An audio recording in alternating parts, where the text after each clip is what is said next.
Hey everyone, welcome back. Today, I'll show you how to get started with Google AI Studio, which is Google's tool for experimenting with AI and building with Gemini. First, open your browser and go to aistudio.google.com. Sign in with your Google account to access the dashboard. Once you're in, you'll see a simple workspace where you can start creating prompts, test out Gemini, and even build prototypes. At the top, you'll find a button that says New Prompt. Click it, and you'll get a text box where you can type instructions for the AI.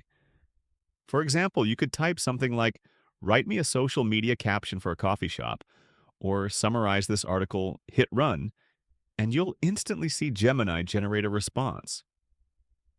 On the left side, you'll also see options to manage your projects, save prompts, and explore sample use cases.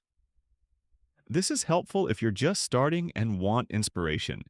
And if you're a developer, Google AI Studio lets you generate API keys so you can connect Gemini to your apps or workflows.